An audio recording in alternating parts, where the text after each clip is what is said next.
अब बात हिमाचल प्रदेश के मंडी से बीजेपी सांसद कंगना रनौत के उस विवादित बयान की जिसने बीजेपी की फिक्र बढ़ा दी है।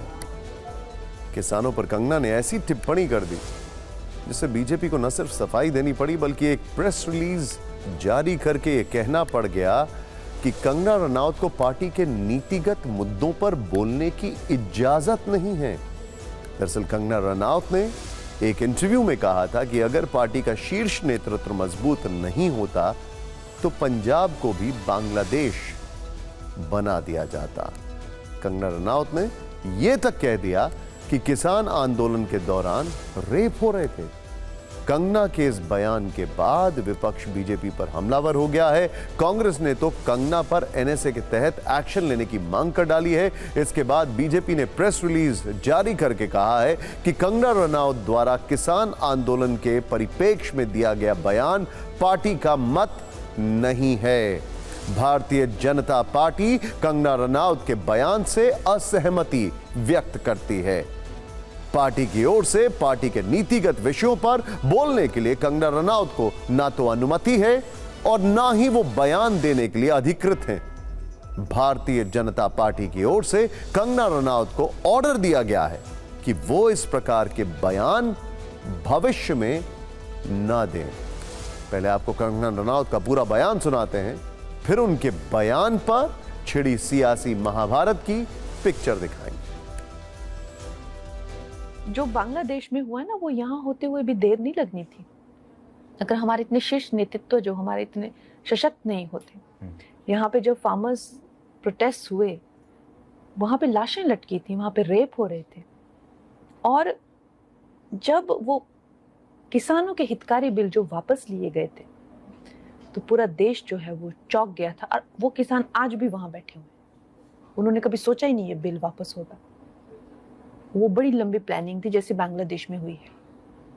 तो इस तरह के षड्यंत्र, और आपको क्या लगता है किसानों, चाइना, अमेरिका, इस तरह की जो विदेशी जो शक्तियां हैं वो यहाँ काम कर रही हैं। कंगना रनौत का यह बयान बीजेपी के लिए किसी आत्मघाती हमले जैसा साबित हुआ है और अब विपक्ष कह रहा है कि कंगना के खिलाफ नेशनल सिक्योरिटी एक्ट के तहत एक्शन लेना चाहिए। किसानों को लेकर कंगना के बयान पर किस तरह विपक्ष ने बड़े हमले किए, ये आप जरूर देखिए।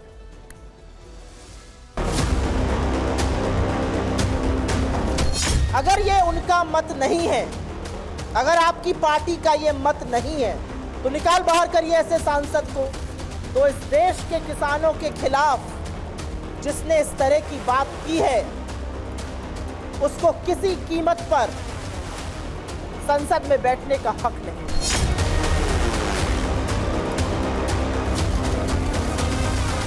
बीजेपी को माफी ही नहीं मांगनी चाहिए, कंगना रनौत को बीजेपी से निष्कासित करना चाहिए। अगर थोड़ी भी शर्म भारतीय जनता पार्टी की लीडरशिप, इस देश के किसानों के साथ शर्म आनी चाहिए कंगना रनौत को और भारतीय जनता पार्टी। आंदोलन को बदनाम करने के लिए और आंदोलन को असल मुद्दों से डीरेल करने के लिए कंगना रनौत जी बयानबाजी दे रही हैं। और भाजपा की एमपी हैं तो भाजपा सरकार लगातार मेरा विरोध करती रही है तो उन्होंने भी करना। वैसे कंगना के बयान को अब राहुल गांधी ने भी मुद्दा बना लिया है। राहुल गांधी ने सोशल मीडिया पर पोस्ट करते हुए लिखा है कि किसानों से किए वादों को पूरा करने में नाकाम मोदी सरकार का दुष्प्रचार तंत्र लगातार किसानों का अपमान करने में जुटा हुआ है। 378 दिन चले मैराथन संघर्ष के दौरान 700 साथियों का बलिदान देने वाला किसानों का भाजपा सांसद द्वारा बलात्कारी और विदेशी ताकतों का नुमाइंदा कहना भाजपा की किसान विरोधी नीति और नियत का एक और सबूत है।